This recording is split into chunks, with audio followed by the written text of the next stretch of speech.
राम राम राम हरे हरे, हरे कृष्ण कृष्ण कृष्ण हरे हरे, हरे राम राम राम हरे हरे, हरे कृष्ण कृष्ण कृष्ण हरे हरे।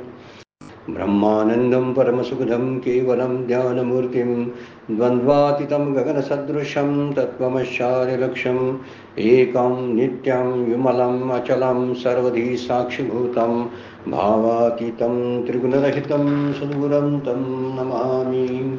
नमामि सद्गुरु शान्तं सच्चिदानन्दविग्रहं पूर्णब्रह्मपरानन्दैशम् आनन्दीवल्लभं सद्गुरु सच्चिदानन्दं केवलं करुणाकरं ज्ञानयोगेश्वरं वन्दे ज्ञानदेवा पुनः पुनः। अलंकापुरी पुण्यभूमि पवित्र तिथे नांदतो ज्ञानराजा सुपात्र तया ठविता महापुण्यराशी। नमस्कार माझा सद्गुरु ज्ञानेश्वराशी। सर्व संतांना वंदन, सद्गुरूंना वंदन, ज्ञानेश्वर माऊलींना वंदन, सर्व श्रोत्यांना वंदन करतो आणि आजच्या शिवगड अध्यात्म चॅरिटेबल ट्रस्टच्या नित्याच्या ज्ञानेश्वरीच्या उपासनेला आपण प्रारंभ करतोय। कालच्या चिंतनामध्ये आपण पाहिलेलं होतं, आपण एक 7 नंबरचा श्लोक पाहायला लागलोय भगवद्गीतेतला 9व्या अध्यायातील।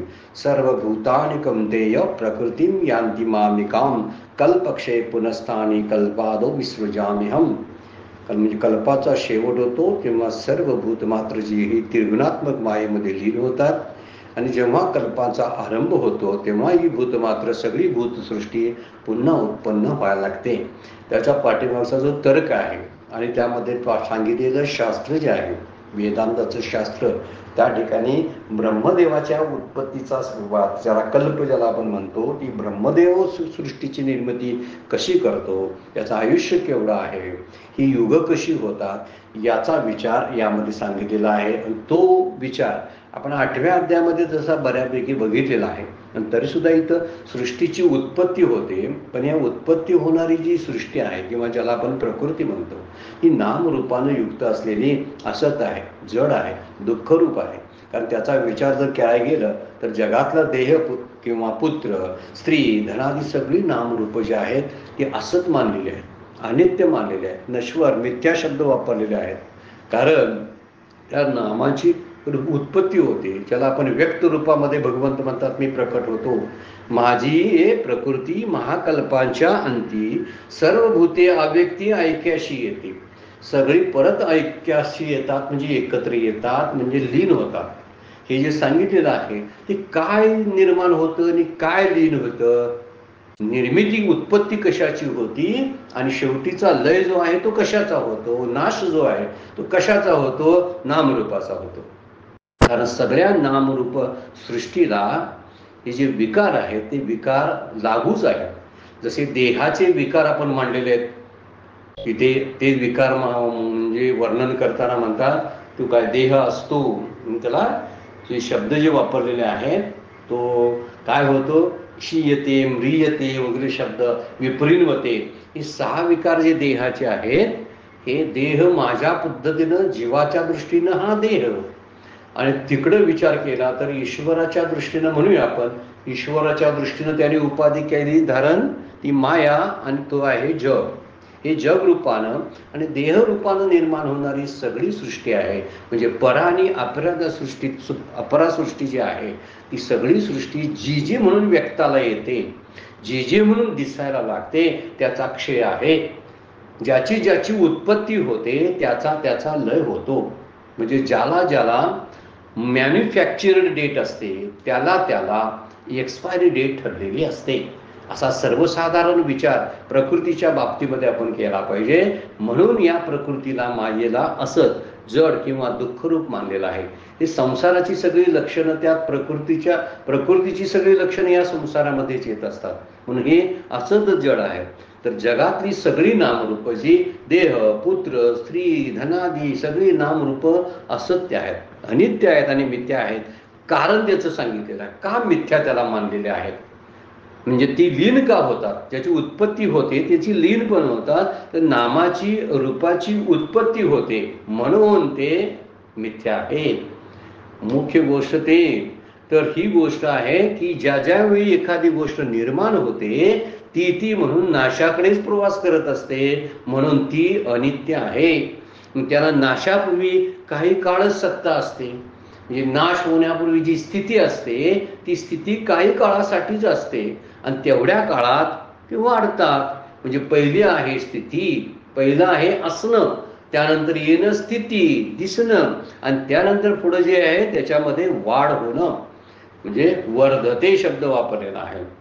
असते, जायते उत्पत्ती होते, नंतर वर्धते होते वाढ होतं आणि वाढ संपली की त्यांच्या अवयवामध्ये आणि आकारात थोडा थोडा नाशाच्या मार्गाने जाणारा बदल व्हायला सुरुवात होतो. मध्ये बदल संभवतो, दिसतो आपल्याला परिवर्तनशील आहे. त्याला विपरिणमते शब्द वापरलेला आहे. जे जे म्हणून निर्माण झालेलं असतं ते दिसतं आणि त्यांच्या अवयवामधली जी वृद्धी होते ती वृद्धी कुणीकडे घेऊन जाते? नाशाकडेच घेऊन जाते. एखादी गोष्ट वाढते याचा अर्थ संपण्यासाठीच वाढत असते, त्यामुळे ती संपून जाते आणि त्यानंतर त्या अवयवांचा उदाहरण आपण घेऊया ऱ्हास, म्हणजे त्याची शक्ती क्षीण व्हायला लागते, त्याला क्षीयते म्हणतात आणि शेवटी त्याचा लय होतो, नाश होतो. हे 6 भाव जे आहेत त्या विकारांनाच असत म्हटलेलं आहे. पण ही सगळी सृष्टी जी असत जड आणि दुःखरूप आहे तशी ही नामरूप सुद्धा जड आहे. जड शब्दाचा अर्थ असा आहे की ते मनुष्याशिवाय हालचाल करू शकत नाही. घर बांधतो तर मनुष्य घर बांधणार आहे हे लक्षात घ्या. विद्या प्राप्त करतो तो मनुष्य आहे म्हणून. विचार करायला गेलं तर सगळं जड आहे, पण त्या जडामध्ये चैतन्य निर्माण करण्याचं मनुष्य काम करत असतो ना नामरूपामध्ये. तसं ईश्वरामध्ये सुद्धा चैतन्य जे सृष्टीमध्ये जे चैतन्य जे आहे ते ईश्वराच्या द्वारे निर्माण करत असतं. दुसरी सगळं जग जडच आहे आणि म्हणून तसं विचार केलेला आहे की ती नामरूप मनुष्याशिवाय हालचाल करू शकत नाहीत, म्हणून ती जड आहेत. ही नामरूप संत सांगतात आपल्याला प्रतिकूल होतात, कधी कधी कधी कधी अनुकूल पण होतात. अनुकूल होतात त्यावेळी सुख होत असते आणि प्रतिकूल होतात त्यावेळी दुःख वाट्याला आपल्याला येत असतात, दुःख देत असतात. कारण सगळा हा भासमान आहे ना. माऊलींचे प्रसिद्ध उभे आगा पै पंडकुमारा येता स्वरूपाची या घरा, जर तुला स्वरूपाकडे जायचं असेल करीतशी आडवारा विश्वाभासो. हा विश्वाचा भास आहे ना तोच मार्गात मध्ये आड येत असतो आणि म्हणूनच मला या असत जड आणि दुःखरूप असलेल्या प्रकृतीतून मायेतून या संसारातून बाहेर पडणं शक्यच होत नाही. त्याचा कारण आहे हा विश्वाचा भास आहे.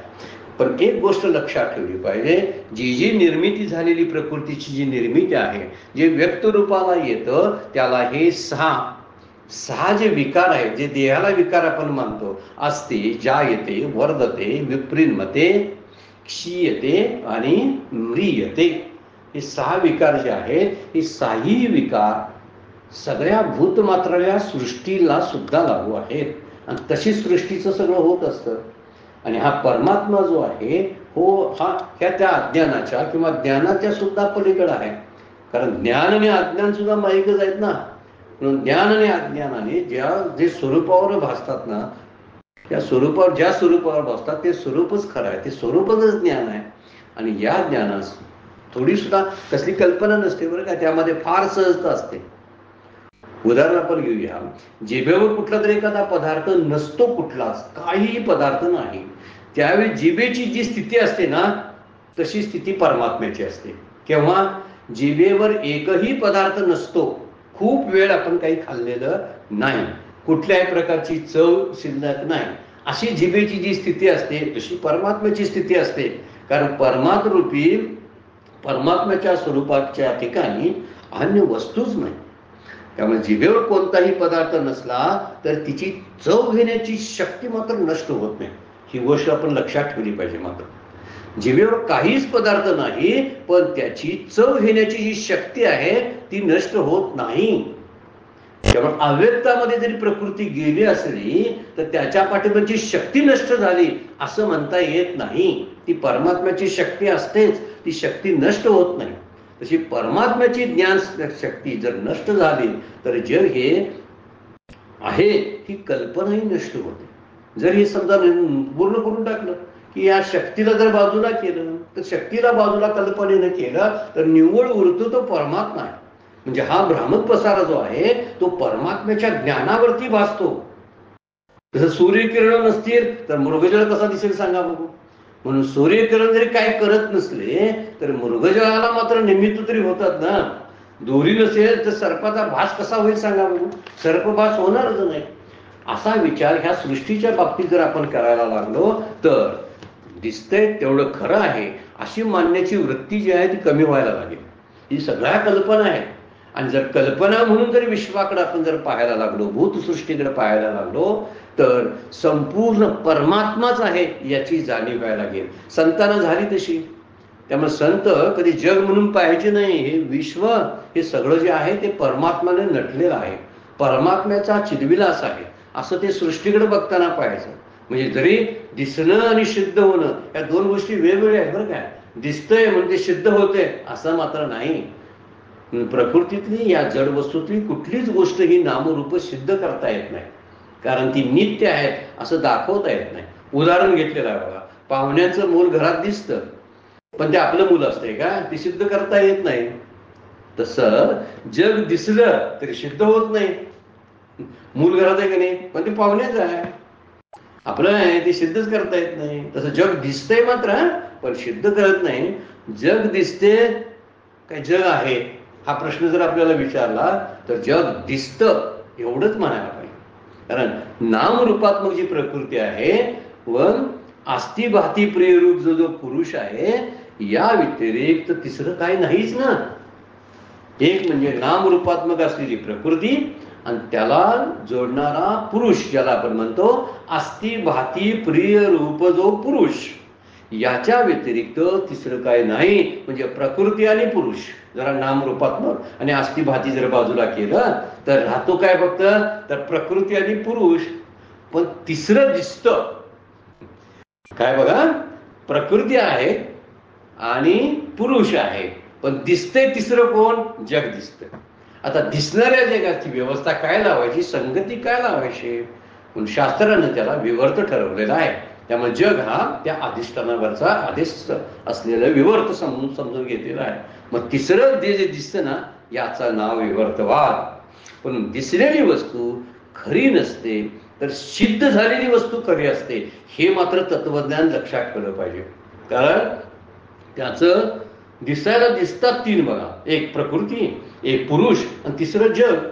तिन्ही पण दिसतात का नाही किंवा तिन्ही पणचा अनुभव येतो की नाही. का तर प्रकृती आणि पुरुष एकत्र येऊन जगाची निर्मिती झाली. मग तीन मानायलाच पाहिजे. आई वडील आणि मूल या तिघांना मानायचं लागतंय. दिसतात ना पण त्याचे दोन सिद्ध होतात. कोण सिद्ध होतात केला तर विचार. आणि विचारानं एकच उरतो. पहिली दोन सिद्ध होतात प्रकृतीने पुरुष. जगाची कल्पनाच आहे नुसती. जग ही निव्वळ कल्पना आहे ती सिद्धच होत नाही. दोन सिद्ध उरतात पण विचार केला तर ती दोन्ही निघून जातात आणि उरतोय तो सगळा परमात्माच आहे. याला गीतेमध्ये जाता पुढे जो अक्षर जे सांगितलेलं आहे आणि उत्तम पुरुष जो सांगितलेला आहे 15व्या अध्यायामध्ये पुरुषोत्तम योग जो सांगितलेला आहे त्यामध्ये आपल्याला बघायला मिळेल. तिथं त्याला पुरुषोत्तम उत्तम पुरुष म्हटलेला आहे. त्यामुळे वेदांत याला वेगवेगळ्या भाषेमध्ये सांगतात.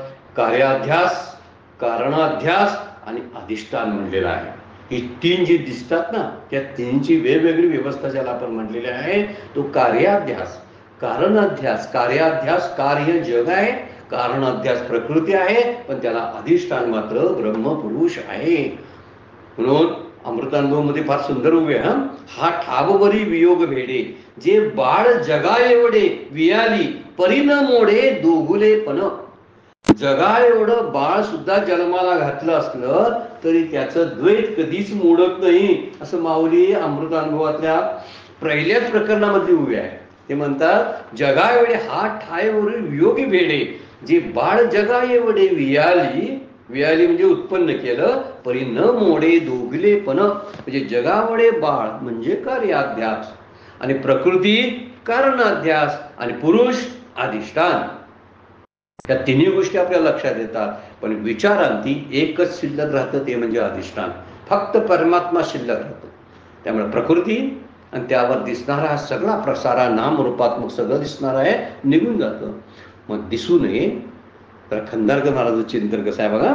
दिसू नये आणि सिद्धही होऊ नये. दिसत पण नाही आणि सिद्ध पण करता येत नाही, त्याला अजातवाद म्हणायचा. जग दिसायलाच नको पाहिजे आणि जग आहे सिद्धच होत नाही, अजातवाद सांगितलाय. दिसतं पण सिद्ध होत नाही. जग दिसतं पण त्याची सिद्धी करता येत नाही, त्याला विवर्तवाद म्हणतात. बघा जरा समजून घेतलं तर आपल्या लक्षात येईल. दिसू नये आणि सिद्धही होऊ नये याला अजातवाद म्हणतात. दिसावं पण सिद्ध करता येत नाही. साप दिसतोय की नाही, दिसतोय पण सिद्ध करता येत नाही, त्याला विवर्तवाद म्हणतात. जग दिसतंय का नाही, दिसतंय पण कल्पनेनं ते दिसतं, वर्णनच केले शास्त्रानं, मग ती कल्पना केली की जगही नाहीसं होतं. आणि दिसतो आणि सिद्ध होतो, बराच वेळा सिद्ध होतो, तो परिणामवाद आहे. एक 3 वाद जे सांगितलेले आहेत, एक अजातवाद, एक विवर्तवाद, एक परिणामवाद सांगितलेला आहे. त्यासाठी खंडारकर महाराजांचं एक चिंतन आहे. त्यामध्ये उदाहरण कशी देतात बघा. जसे वारुळातला सर्प दिसला आणि सिद्ध झाला. एखाद्या वारुळामध्ये साप आहे, तो दिसला कोणाला तरी, दिसल्यानंतर बघितलं तर खरंच आहे साप, सिद्ध झाला, याला परिणामवाद म्हणायचा. दिसलं पण आणि सिद्ध पण झालं.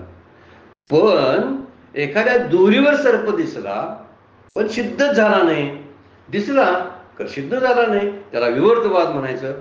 आणि दुसरे जे वर्णने जी केली ती वंद्यापुत्राची किंवा शशीशृंगाची, ती कधी सशाचं शिंग दिसतच नाही किंवा आकाशाचं फूल दिसतच नाही आणि सिद्धही होत नाही. दिसतही नाही आणि सिद्धही होत नाही, त्याला अजातवाद म्हणतात.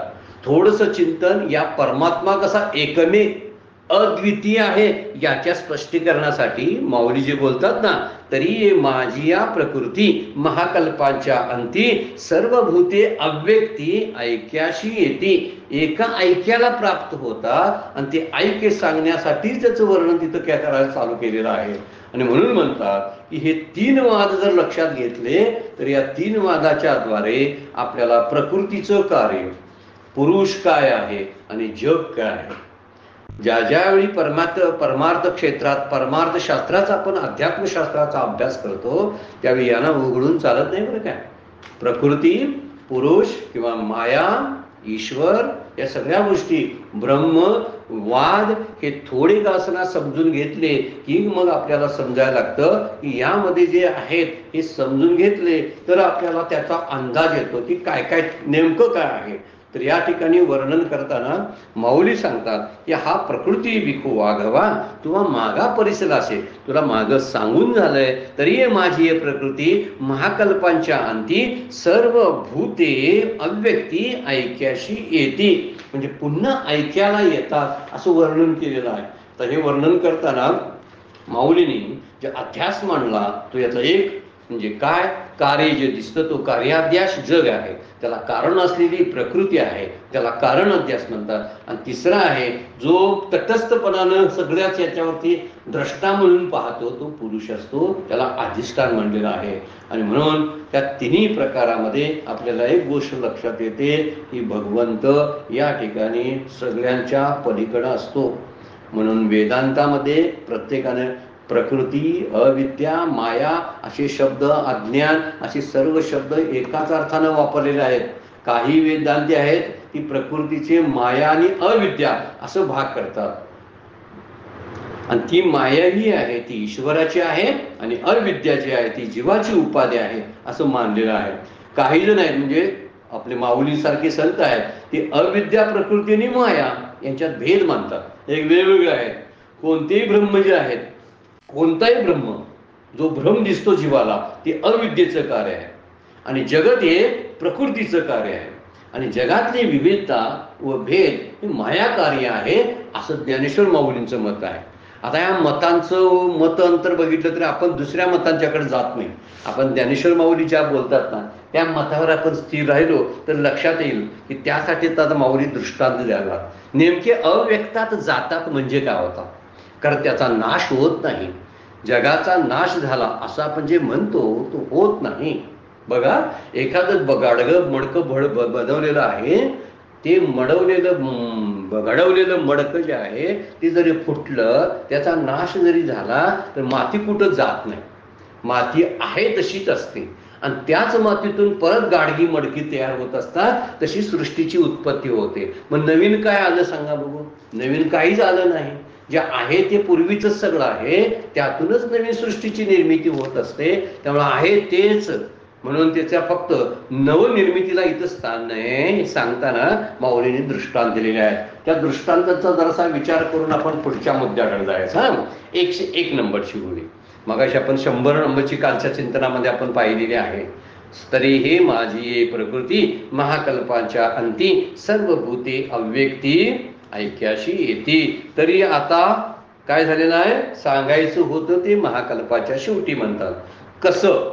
101 नंबरच्या ग्रीष्माच्या अतिरशी सबीजे तृणे जैशी मागुती भूमीशी सुलीन होती. सुलीन होणे म्हणजे लीन होणे, लय होणे. ग्रीष्माच्या, ग्रीष्म म्हणजे उन्हाळा, ग्रीष्म ऋतू आहे. तर उन्हाळ्या ऋतूमध्ये सबीजे तृणी जैशी जी जी ही जे असतात बीज असतात, झाडं वनस्पती जे असतात, सबीजे तृणे जैशी जसं गवत आहे, मागुती भूमीशी सुलीन होती. उन्हाळ्यामध्ये करपून जातात ती सगळी, आणि उन्हाळ्यामध्ये करपून गेली तिथं त्या भूमीमध्ये लय पावतात. निर्मिती कुठून झाली होती त्यांची? गवत कुठून जन्माला आलं? भूमीतून जन्माला आलं, जमिनीतून जन्माला आलं. आणि आता त्याचं ग्रीष्म ऋतूमध्ये ते कुठं गेलं? तर भूमीतच गाडलं गेलं, दुसरीकडे कुठं गेलं नाही. म्हणजे आलं होतं कधी? उत्पत्ती जर सांगितली तर ते वर्षा ऋतूची आपल्याला सांगायला म्हणजे पावसाळ्यात उत्पन्न झालेलं गवत असतं, आणि ग्रीष्म ऋतूच्या प्रखर उन्हाळ्यामध्ये अतिरशी, प्रखर उन्हाळा, ग्रीष्माच्या अतिरशी, ग्रीष्माचा कडक उन्हाळा असा शब्द वापरलेला आहे. तर या ग्रीष्माच्या प्रखर उन्हाळ्यामध्ये सबीजे, बीजासहित म्हणजे ती वनस्पती म्हणजे ते झाड आणि त्याचं बीज, दिसणारी गोष्ट न दिसणारी गोष्ट दोन्हींचाही लय भूमीमध्ये होतो. बीजासह ते भूमीमध्ये लीन होतात. म्हणजे लीन होतात याचा अर्थ नाश होतो असा नव्हे. नाश जर झाला असता तर पावसाळ्याच्या सुरुवातीला परत ती दिसली नसतीच, परत जन्माला आलीच नसती. जोपर्यंत अविद्या आणि वासना शिल्लक आहे, वासनाचा क्षय होत नाही, तोपर्यंत आपली सुटका नाही. आपण निश्चय केला पाहिजे. ह्या सगळ्या उदाहरणांना आपल्या लक्षात येतं. त्यामुळे लीन होतात याचा अर्थ त्याचा पूर्ण नाश होत नाही. वासनेचं बीज आहे ते बीज शिल्लकच राहतं. त्या रोपट्याला परत जन्मायचं असतं, म्हणून ते रोपट इच्छेनं परत जन्माला येतं. इच्छा संपल्या की जन्म संपतो, आणि जन्म नसेल तर त्याचं लय होणं संपून जातो. हा जर सगळा खेळ जर आपल्याला संपवायचा असेल तर जीवानं आपली अविद्या घालवली पाहिजे, तरच. जगाचा विचार सोडून देऊया आपण. आपल्यापुरता जर जीवापुरता जर विचार देहापुरता जर करायचा म्हटलं तरी मला जन्माला येण्याला कारण त्यात असलेली बीजे आहेत. एवढी ग्रीष्म ऋतूमध्ये वाळून जातात. म्हातारपणामध्ये सगळं सुकून जातं. शरीरातलं हाडं, त्यातली रक्त, मांस, सगळा ओझ तत्व जे आहे सगळं निघून जातं. तरी पण जन्माला काय येते? जन्माला येते ती शरीर नव्हे, ते तर सुकून त्याचा नाश आहे. ते जन्माला आलं तर त्यामुळे त्याचं खंगून त्याची झीज होऊन ते संपून जात असतं, मातीत जात असतं. अरे पण जन्माला कोण येतं? एखादं झाड मोठंच्या मोठं झाड दिसत असतं, पण त्या झाडाला काढून टाकलं, त्याला पेटवलं, जाळलं किंवा त्याला नाजूक करून तुकडे करून टाकले तरी पुढे त्याला पाणी मिळालं, पुढे त्यातून एक प्रकट होत असतं. तसंच माझ्या अंतरंगामध्ये असणारे जीव रूपाचं जे बीज आहे ते बीज जोपर्यंत शिल्लक आहे तोपर्यंत जन्माला येणं थांबत नाही. इथं वर्णन करतात नाश कशाचा होतो. याचा अर्थ लीन होतात, याचा अर्थ नाश होत नाही. फक्त नाम रूपांचा नाश आहे, दुसऱ्याचा नाश होत नाही. तर कारण रूप बीजामध्ये ती लीन होतात, बीजातच लीन होतात. त्याला कारण रूप बीज म्हणायचं. आणि कार्यरूप बीज म्हणजे काय? झाड, वनस्पती. या उदाहरणावरून आपल्याला लागू करायचं बरं काय. हे बाहेरचे सगळं सांगायला चालू आहे. ज्ञानेश्वर माऊली दृष्टांत देतात. हा दृष्टांत आपल्याकडे आणला पाहिजे, जीव रूपाकडे. वासनेचं बीज जोपर्यंत शिल्लक आहे ना तोपर्यंत काय होतं? इंद्रियांचा जय, वासनेचा क्षय. आणि का संकल्पा ही वरी नये मन, तुकोबांचा अभंग आहे. हे सगळं झाल्याखेरीज ना मुक्तीचा विचारच तो सोडायला पाहिजे. आणि जीवामध्ये हे गुप्त रूपानं सुप्त रूपानं आत असतं, ते पोटॅन्शियल आहे, ती क्षमता असते आणि ती क्षमता परत जन्माला येत असते. ती संपवावी लागते आणि ती जिवंतपणे संपवावी लागते. मेल्यानंतर देह संपतो, वासना संपत नाही. मेल्याबरोबर आपल्या बरोबर काय येतंय? आपण सगळे जर लढत म्हणतोय, अहो काय घेतलंय मिळवलंय आणि काय बरोबर येणार आहे? काहीच बरोबर येत नाही. चुकीचं आणि अर्धवट वाक्य आहे, अर्ध सत्य आहे. काही येत नाही म्हणजे मी नामरूपानं तयार केलेली माझी सगळी जी मालमत्ता आहे ती माझ्या बरोबर येत नाही. परंतु ते अव्यक्त बीज जे आहे ते बीज येते ना माझ्या बरोबर वासनेचं, आणि ते वासनेचं बीज मला सोडत नाही, परत देह धारण करायला लावतं. त्यामुळे इथे ज्याला निवृत्ती म्हणतात ना, ही दोन प्रकारची निवृत्ती सांगितलेली आहे. ज्याला आपण लय म्हणतो तो दोन प्रकारच्या, त्याला आत्यंतिक निवृत्ती, अत्यंत निवृत्ती आणि लय निवृत्ती असा विचार सांगितलेला आहे. अत्यंत निवृत्ती म्हणजे कारणासहित कार्याची निवृत्ती होते, म्हणजे बीज ही नष्ट होतं. संत चरण रज लागता सहज वासनेचे बीज जळून जाणे. काय मौली म्हणतात बघा, म्हणजे तुकोबांचा अभंग आहे. संत चरण रज, असं एखादं प्रारब्धानं संचित कुठलं तरी आहे साठलेलं, की त्यामुळे एका महान अशा सत्पुरुषाची जर भेट झाली आणि त्यांनी जर तसा संकल्प माझ्या बाबतीत मुक्तीसाठी जर केला असेल तर निश्चितपणाने सगळी वासनेची बीज जळून जातात आणि पुन्हा जन्म मरण म्हणजे कारण जे आहे बीज, ते कार्य जो देह याच्या सहित नष्ट होतं. कारणास कार्याची निवृत्ती, पुन्हा निर्मिती नाही, याला म्हणतात अत्यंतिक अत्यंत निवृत्ती. ही अत्यंत लय म्हणायचा. हा लय झाला की पुन्हा काय होत नाही. लयरूप एक निवृत्ती आहे दुसरी, ती आहे कारण शिल्लक राहतं, म्हणजे बीज शिल्लक राहतं आणि कार्याची तेवढी निवृत्ती होते. झाड पडतं पण बीज रूपाने राहतं, देह पडतो पण वासनेच्या रूपाने जिवंत असतो, जीव रूपाने जिवंत असतो. जीव संपायला पाहिजे. आपण काय म्हणतोय, काय संपायला पाहिजे? मुक्तीचा अर्थ काय होतोय? जीवन मुक्तीचा अर्थ आहे, जीवन शब्दामध्ये जीव शब्द आहे. तर जीवन मुक्ती म्हणजे जीवदशा संपायला पाहिजे. जीवदशा हेच बीज आहे. पुढील जन्माचं कारण जीवदशा आहे, माझ्या दुःखाचं कारण जीवदशा आहे. आणि जोपर्यंत जीवदशा आहे तोपर्यंत जर जातो तर काय पडतो? देह पडतो. म्हणजे कार्य झालं, कारण शिल्लकच राहतं, कार्याची निवृत्ती होते, त्याला लय रूप निवृत्ती, तात्पुरती निवृत्ती म्हणतात. आणि अत्यंत निवृत्ती म्हणजे कायमची निवृत्ती. आता जन्माला येणे नाही, पुन्हा जन्माला येणे नाही. हा जो मुद्दा संतांनी सुद्धा मांडलेला आहे. वर्णन करताना त्याचं उदाहरण दिलेलं आहे बघा, की अत्यंत निवृत्ती म्हणजे म्हातारपणी दात पडणे. सगळा दृष्टांत एकदम पूर्ण चिंतन करीत बसायचे नाही बरं काय, तेवढ्या पुरता. कारण म्हातारपणी एकदा दात पडलेत ना, ते दात सगळेच घेऊन जातात आणि ते दात निर्मिती व्हायचे जे बीज आहे ते सुद्धा संपून गेलेलं असते म्हातारपणामुळे, परत दात येत नाही. अत्यंत निवृत्ती झाली म्हणजे. आणि ज्याला लयरूपी म्हणतात, ते लहानपणी दात पडणं म्हणजे लयरूपी निवृत्ती. ह्या एका गोष्टीवरून आपल्याला एक छोटंसं उदाहरण आहे बरं काय. उदाहरणात शिरायचं नाही. कोण म्हणजे म्हातारपणी दात जरी पडले तरी इम्प्लांट करता येते ना, असा मुद्दा घालायचा नाही. काय म्हणायचा, म्हातारपणी दात पडले की दात निर्मितीची प्रक्रिया करणारी जी बीज असतात ती बीज म्हातारपणी संपून जातात, परत दात येत नाही. पण लहानपणी समजा लहान बाळाचे जे दात पडतात ते कारण तसंच राहतं असतं, तसं बीज त्यामध्ये असतं, फक्त दात पडतात. पण ते दात परत निर्माण होणारे जे उत्पन्न होण्याचं जे कारण आहे ते कारण तसंच राहतं. त्याला लयरूपी निवृत्ती म्हणतात. म्हणजे अव्यक्तात लय होतो, ही लयरूप निवृत्ती आहे. अव्यक्तामध्ये ते जातं, ते जात नाही कुठं, अव्यक्तामध्ये जातं. माझं जन्ममरण का चुकत नाही सांगा. किंवा इथं उदाहरण दिलंय, प्रखरच्या मध्ये काहीतरी वनस्पत्या वाढलेल्या आता दिसतात बघा पावसाळ्यामध्ये.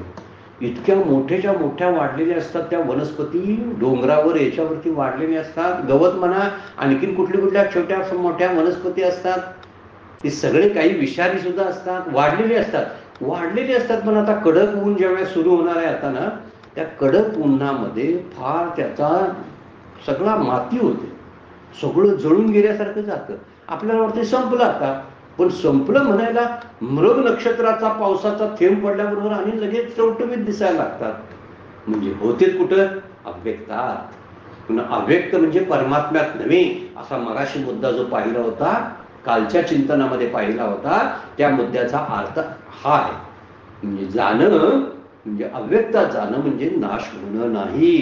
अव्यक्तात लय होतो, त्याचा अर्थ लयरूपी निवृत्ती, अत्यंत निवृत्ती नव्हे. म्हणजे जगाचं पण प्रारब्ध आहे. जसं जीवाला प्रारब्ध आहे तसं जगाला पण प्रारब्ध मानावं लागतं. हा, आणि ते प्रारब्ध संपल्यावर जगताचा सुद्धा लय होतो. लय, तो लयरूप निवृत्ती ज्याला आपण म्हणतात तसा लय होतो. सृष्टीचा पण लयरूप निवृत्ती ज्याला आपण म्हणले, म्हणजे झोपला ब्रह्मदेव पण उठायसाठी झोपलाय, हा मुद्दा लक्षात घेतला पाहिजे ना आपण. झोपला म्हणजे काय सृष्टी संपली नाही, सृष्टीला घेऊन झोपला. लक्षात घ्या, सृष्टी त्याच्या कुशीतच आहे, ठेवली आहे लपवून काही काळ त्याने. आणि ती काही काळ ठेवलेली, लपवून ठेवलेली, सकाळी उठला की सृष्टीसहितच बाहेर पडतो आहे बघा, आणि दिसायला चालू होतं सगळं जग. आता आपल्याला लक्षात आलं असेल की नेमकी प्रक्रिया काय होते जगाच्या निर्मितीची. उपनिषदामध्ये त्याचं वर्णन केलेलं आहे, पण फार ते उच्च भाषा वापरलेली असल्यामुळं थोडंसं आपल्याला लक्षात येत नाही. ज्ञानेश्वर माऊली असे दृष्टांत देतात बघा. त्यामधला दृष्टांत, ग्रीष्माच्या अतिरशी सबीजे तृणे जैशी मागुती भूमीशी सुलीन होती. सुलीन होती शब्दाचा अर्थ आहे लीन होतात, आहे तशी त्यामध्ये निघून जातात. आता जो आपण विचार करायला लागतो, ऐका हा चिंतन, म्हणजे जरासं कंटाळवाना आहे, शास्त्राचा विचार आहे, पण इथं आता तो संदर्भ आलाय. म्हणून जसं आपल्याला प्रारब्ध आहे तसं जगाला पण प्रारब्ध आहे. कारण जे निर्माण होतं त्याला प्रारब्धाशिवाय निर्मितीच नाही ना. आणि प्रारब्ध संपलं की जसा देह पडतो, तसं प्रारब्ध संपलं की जग नष्ट होतं. जगाचं पण नष्ट पण त्यामध्येच आहे, तो पण नष्ट होतं. म्हणजे ज्याला आपण म्हणतो जीवाचं प्रारब्ध म्हणजे व्यष्टी प्रारब्ध म्हणतात त्याला, व्यष्टी शब्द वापरावा, म्हणजे एखाद्या व्यक्तीचं प्रारब्ध. आणि जगाचं प्रारब्ध, विश्वाचं प्रारब्ध म्हणजे समष्टी, म्हणजे सर्वांचं समष्टी प्रारब्ध म्हणतात. म्हणजे समष्टी प्रारब्ध शब्दाचा अर्थ आहे की जगाचाही प्रारब्ध म्हणजे लय होतो, जगाचा एकदम लय होतं. आपण म्हणणार मग त्यांना प्रारब्ध आहे तर प्रारब्ध असल्यामुळे आयुष्यमान कमी जास्त असणार की नाही? असणार, बरोबर आहे. म्हणजे सगळी एकदम सृष्टी लय होते, अरे एकदम सगळ्यांचं कसं काय भरून आलं जायासारखं, हा मुद्दा आहे की नाही? आहे. पण याचं एक उदाहरण देता येते बघा. एखाद्या अपघातामध्ये, एखाद्या वाहनाचा अपघात होतो, त्या वाहनात बसलेले 10च्या 10 प्रवासी एकाच वेळी जातात. हे समष्टी प्रारब्ध म्हणायचं, एकाच वेळी जातात. आहे की नाही? दिसतोय की नाही उदाहरण आपल्याला? ते फेराफेराव का गेले नाही तर एकदम झाला त्याचा लय झाला, म्हणजे ते अव्यक्तात जातात. मुद्दा आपला मूळ मुद्द्यावरती यावं. आपण जग हे जे सृष्टी निर्माण केली, जग विश्वसृष्टी निर्माण झाली, ही व्यक्त होते. पण जेव्हा ती अव्यक्तात जाते, ती जाणार आहे. कशासारखी जाते तर उन्हाळ्यामध्ये, प्रखर उन्हाळ्यामध्ये, पावसाळ्यात उगवलेली रोपटी ग्रीष्माच्या उन्हाळ्यात, कडक उन्हाळ्यामध्ये जळून जातात, नष्ट होतात. ही गवत निघून जातं आणि मागुती भूमीशी सुलीन होती. आणि ग्रीष्मरूपी बीजास पुन्हा मागुती शब्द म्हणजे पुन्हा, पुनश्च भूमीमध्ये लीन होतात. परत भूमीमध्ये ती लीन होतात. म्हणजे ग्रीष्म ऋतूच्या रखरखी उन्हाळ्यात ती बीजासह पुन्हाश त्या लीन होतात. पावसाळ्यात निर्माण होतात, उन्हाळ्यानंतर संपून जातात, परत पावसाळ्यात निर्माण होतात. म्हणजे कल्पास प्रारंभात सृष्टी निर्माण होते, कल्पांती सृष्टीचा लय होतो. लय कसला होतोय? सगळ्यांचा अत्यंत लय होत नाही. जीवनमुक्त जीवसृष्टीच्या बाबतीमध्ये जीवनमुक्त जो असतो त्याचा अत्यंत लय होतो. किंवा दुसरा उदाहरण बघा, आता 102 नंबरच्या ओळीमध्ये दिले ते का वारसिया ढेंडे पिटे. म्हणजे पावसाळ्याचं उदाहरण दिले बघा. जे शारदीयचे अनगुड फुटे ते घनजात आटे गगनीचे गगनी. घनजात शब्दाचा अर्थ आहे मेघ आणि गगन शब्दाचा अर्थ आहे गगनीच्या गगनी, आकाशात लुप्त होतात. काय वरून दिलंय? पावसाळ्यामध्ये ढेंडे फुटे शब्द वापरलाय. ढेंडे फिटे म्हणजे गर्जना करत येणारे जे मेघ असतात. वर्षा ऋतूच्या सुरुवातीला पावसाळ्यात गर्जना करत वर्षाव करणाऱ्या मेघांचा गडगडा जो आहे तो संपून जातो. वर्षा ऋतू संपल्यानंतर, पावसाळा संपल्यानंतर गडगडाट, ते धडाड पाऊस कोसळणं सगळं संपून जातं आणि शरद ऋतूची चाहूल लागते. आता शरद ऋतू यायला लागलाय तसा. तर शरद ऋतूची चाहूल लागताच काय होतं? आकाशातील ढगांचे जे समूह आहेत, काय म्हणलेलं आहे? घनजात. घनजात म्हणजे ढगांचे समूह. आटे म्हणजे नाहीशे होतात. ढगांचे कुठं होतात? गगनीचे गगनी. कुठं निर्माण झाले होते? गगनात. आणि कुठं लीन झाले? गगनात.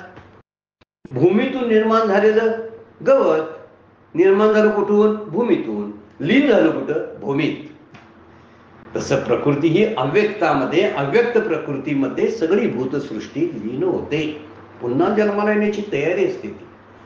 लीन होणं, मृत्यू ही जन्माची सुरुवात आहे आणि जन्म हा मृत्यूकडे नेणारी पायवाट आहे. जरासा अभ्यास करायला लागलो आपण की लक्षात येत लागतं, ज्यावेळी जन्माला आला त्याच वेळी मरायला निघाला. त्याचा चालूच झालं, मग मरायला जन्माला येतो. सोप्या भाषेमध्ये काय होतो? मरायला जन्माला येतो आणि मरूनच जन्माला येण्याची सुरुवात करून ठेवतो. सगळं त्यामध्येच आहे. बीज जोपर्यंत संपत नाही ना तोपर्यंत प्रकृती मला जन्माला घालायचं राखत नाही. माझ्यातलं बीज आहे. कशाला प्रकृतीला कारण म्हणायचं? जीवसृष्टीला कारण जीवात असलेलं वासनेचं बीज आहे. जोपर्यंत वासनेचं बीज संपत नाही तोपर्यंत. म्हणून इथं दुसरं उदाहरण दिलेलं आहे की पावसाळ्यात गर्जना करणारे मेघ आहे हे शरद ऋतूच्या, वर्षा ऋतूतले मेघ शरद ऋतूमध्ये दिसेनाशे होतात. एवढे गडगडाट करणारे गेले कुठं? तसं जग एवढं स्पष्टपणानं दिसत असतं, गेलं कुठं? लीन झालं अव्यक्तात. अव्यक्त प्रकृतीमध्ये लीन होतं. जसं पावसाळ्यात पुन्हा दिसायला गेले ढग गेलेत काय? नाही, परत दिसायला लागतात. आणि पावसाळ्यामध्ये पावसाळा आला, वर्षा ऋतू आला की दिसायला लागतं. त्याप्रमाणे जगताचं भोग देणारं प्रारब्ध जेव्हा संपतं तेव्हा जगाचा लय होतो आणि उत्पत्ती काळी ते अंकुरित होतात आणि दिसायला लागतात. सगळीकडं हाच धर्म किंवा हाच सिद्धांत आणि नियम लागू पडतो. आपण चिंतन करत बसलो की मग आपल्याला समजतं. उघड्या डोळ्यांनी सृष्टी पहा. ती उघड्या डोळ्यानं पाहायला लागलो तर या सृष्टीच्या पाठीमागचं तत्वच अनुभवायला येईल आपल्याला. आपण उघड्या डोळ्याने पाहत नाही. आपली स्थूल दृष्टी आहे. जर सूक्ष्मदृष्टी जर आपल्याला प्राप्त झाली आणि जर आपण पाहायला लागलो तर आपल्याला फक्त आणि फक्त परमात्माच दिसेल, अन्यथा काही दिसणार नाही. इथं दोन उदाहरणाद्वारे सांगतात का वार्षीय ढेंडे फिटे, जे शारदीयचे अनघडू फुटे, ते घनजात आटे गगनीचे गगनी. म्हणजे वर्षा ऋतूचे जे धेंडे आहेत, गडगडा जो आहे तो मेघांचा थांबतो जेव्हा शरद ऋतूचं अवस्था सुरुवात होते. शरद ऋतू ही गर्भावस्था मानलेली आहे. लक्षात घ्या, अव्यक्त अवस्था आहे ना ती. प्रकृतीची अव्यक्त अवस्था ही गर्भावस्था आहे. ती प्रेग्नन्सी असते. कारण नंतर जेव्हा सृष्टीची उत्पत्ती होणार आहे त्यावेळी जग आणि सृष्टी विश्व नामाचं बाळ जन्माला येतो. मगाशी उभ्या पण अमृत अनुभवाली बघितली आहे. ही जगा एवढे बाळ वियाली, जगा एवढे बाळ. ही प्रकृती काय करते? पुरुषाचा आधार घेऊन किंवा पुरुष प्रकृतीचा आधार घेऊन जगाची उत्पत्ती करतो, सहाय्य घेतो. तो निर्माण करत नाही. हे पुन्हा पुन्हा तत्व आपण दृढ केलं पाहिजे. ही गोष्ट लक्षात घेतली पाहिजे. आणि सुप्त अवस्था असते ती गुप्त गर्भावस्था जेव्हा स्पष्ट होते तेव्हा आकाशातील मेघ समूह आकाशातच विरून जातात. सगळं संपून जातं. गर्भावस्थेमध्ये काय दिसायचं बंद होतं. परंतु जेव्हा गर्भावस्थेमध्ये प्रसूती येते म्हणजे कल्पारंभ होतो त्यावेळी सृष्टीची परत उत्पत्ती होते. हे दोन उदाहरणावरून आपल्याला लक्षात येईल. ना तरी आकाशाचे खोपे, तिसरा दृष्टांत बघा, ना तरी आकाशाचे खोपे निवांतची वायू निवांतची लोपे का तरंगाकार हरपे जळे जेवी. एकाच ओळीमध्ये दोन दृष्टांत. आकाशाच्या खुपीमध्ये झोपडीत, आकाशाच्या कुशीमध्ये वायू निवांतची लोपे. वायू निवांतपणाने गुप्त होतो, दिसतच नाही. कुठं जातो? असतो. का तरंगाकारे हरपे जळी जेवी, अथवा तरंग जसा पाण्यात हरपून जातो तसा. वर उन्हाळ्या लाटा ज्या असतात ना पाण्यावर, त्या गप्प होतात, उसळायच्या बंद होतात आणि पाण्याशी एकरूप होतात. वाहणारा वायू जे आहे, मागं आपण त्याचं उदाहरण खूप घेतलंय. यथाकाश स्थितो वायू शब्द मागच्या चिंतनामध्ये यथाकाश स्थितो नित्यम वायू सर्वत्र या श्लोकाचा विचार करताना माऊलीने त्याच्यावरती दृष्टांतपूर्वक सांगितलेलं आहे की जेव्हा वायू शांत होतो, वारे पण त्याचं सोडून देतो आणि वायू रूपात येतो म्हणजे अव्यक्तात येतो, त्यावेळी तो आकाशाच्या खोपीमध्ये शांत झोपून जातो. ही अव्यक्त स्थिती आहे प्रकृतीची, त्याला अव्यक्त स्थिती म्हणतात. किंवा पाण्यावर उठणाऱ्या ज्या लाटा आहेत त्या लाटा सुद्धा शांत होतात. शांत झालं की त्याच्या मूळ स्वरूपात ते असतात म्हणजे अव्यक्तात असतात. का अव्यक्तात म्हटलं? परत वाऱ्यामुळे जे तरंग निर्माण होतात लाटेवर पाण्यावरती, ते परत निर्मिती होणार आहे. काही काळ झोपलेले आहेत, आता उठणार आहेत आणि परत दंगा घालणार आहेत ती मुलं. पोरं दिवसभर काहीतरी उठाठेवी लहान पोरं करत असतात बघा. करता करता करता करता एवढं काहीतरी निर्माण करतात, भांडी सगळी काढतात आणि काय काय घरातल्या सगळ्या वस्तू मांडतात. आम्ही कसा प्रपंच मांडतो तसा त्यांचा प्रपंच असतो. मोठ्यांचा जसा असतो तसा छोट्यांचा पण असतो. जसा देवाचा ईश्वराचा आहे तसा माणसांचा, छोट्यांचा मोठ्यांचा सगळ्यांचा आहे. मांडून ठेवतात, सगळा पसारा तसाच टाकतात आणि तो पसाऱ्यासहित त्या बाहुल्या वगैरे घेऊन खेळण्यासहित झोपी जातात. पण झोपी जातात काही काळापुरती, खेळणी घेऊनच झोपलेली असतात. बाहुली उश्याशीच असते, त्याच्या जवळच असते. आणि काय करतो नंतर? उठला की परत ते खेळणं आणि बाहुली घेऊन आणि परत चालू करतो. ही अव्यक्तातली स्थिती आहे झोपेची. आणि परत उठतो आणि परत तेच करतो. याचं एक उदाहरण म्हणून फार सुंदर ना तरी आकाशाचे खोपे वायू निवांतची लोपे का तरंगाकार हरपे जळी जीवी. थोडस आपला अजून विचार थोडासा राहिलेला आहे, कदाचित एखाद्या चिंतनामध्ये तो पूर्ण होईल अशी अपेक्षा ठेवूया. वेळ संपलेली आहे. आजची सेवा सद्गुरूंच्या चरणी भगवान ज्ञानेश्वरांच्या चरणी अर्पण करून विराम घेऊया. पुंडलीक वरदारी विठ्ठल श्री ज्ञानदेव तुकाराम. विठ्ठल विठ्ठल जय हरी विठ्ठल विठ्ठल विठ्ठल जय हरी विठ्ठल विठ्ठल विठ्ठल.